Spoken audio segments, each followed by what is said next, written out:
everyone, welcome back to the Library of Parthos. My name is Sarah and today is another unboxing day. We are unboxing the Illumicrate box for May 2025. I have my handy dandy spoiler card ready to go, so let's go ahead and dive into all of the bookish goodies inside this box. The theme for this box is ancient artifacts. So let's take a look at the first item inside. So Illumicrate from time to time will do small replica weapons like swords, tridents, things along those lines. I have several of them, and most of them I use as letter openers because what else do you use a tiny sword for?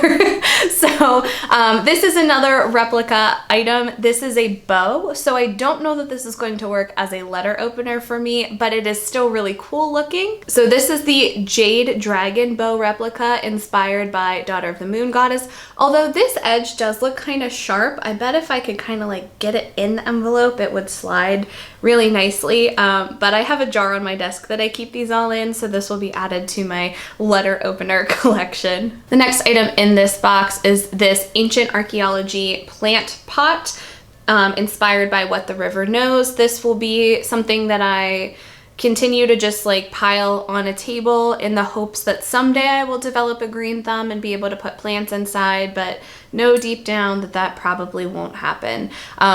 So this will most likely get used as bookmark storage along with the other ones because that's pretty much what I can handle. Maybe someday I'll be super ambitious and finally try to put some plants in these. The next item is one that I am thrilled about. This is the Dark Artifacts Satin Pillowcase inspired by Dark Rise. So this is just a pillowcase, which is amazing. So one fact about me is that I will not sleep on hotel pillowcases. I always take a pillowcase with me. I have really bad allergies. I have really sensitive skin, and so a lot of times the detergents that they use will irritate my skin or my allergies. And so I've just found over the years that it's much easier to take my own pillowcase that avoids any sort of flare-ups that I might have and just makes my life so much easier. So I do have some silk pillowcases that I travel with. This one will just kind of get thrown into the mix, which is great because, you know, there are always those times where you have little trips that kind of come up sporadically that aren't, you know, planned well in advance. And this might mean that I have to do less laundry, which is never a complaint of mine. This next item is like it was designed just for me. This is a book buying decision coin inspired by the Queen's Thief. And so on one side it's green, it says buy a book, and on the other side it's red and it says do not buy a book. Now I am notorious for not being able to make decisions. We have multiple dice and decision coins in our home. We have one for dinner. If somebody's supposed to decide who is picking dinner, we have a coin for that. We have dice that we use to decide what rooms we're going to clean. So it's something that I've always struggled with. This, I feel like I'm going to get a lot of use out of. My only complaint is that I'm definitely going to have to flip again whenever I get the red side. So I kind of wish it was just two green sides, but that's okay. Maybe it'll help me be a little more frugal. That is it for the bookish items in the box. Now let's go ahead and take a look at the book. So I think in the last Illumicrate video I did, I said that the book, which I believe was the Raven Scholar, was the largest book that I think I'd received to date.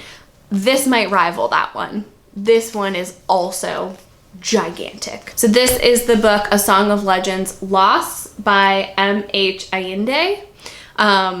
Let's go ahead and take a look at all of the artwork first. So of course we have this beautiful cover. We have these sprayed edges that are always gorgeous. On the back it says, Mizito, spirit of my fathers, hear me. Mizito, spirit of my mothers, hear me. Mizito, lord of the eagle, master of the bone tree, hear me now and come.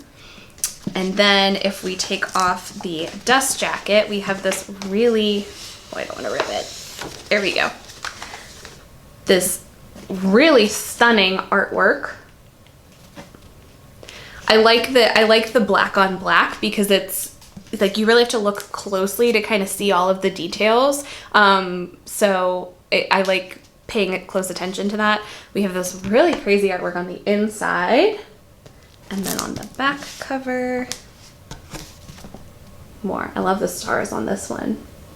So let's go ahead and take a look at the summary and see what this giant book is going to be about. So this is A Song of Legends Lost, A Song of Rebellion, A Song of War, A Song of Legends Lost.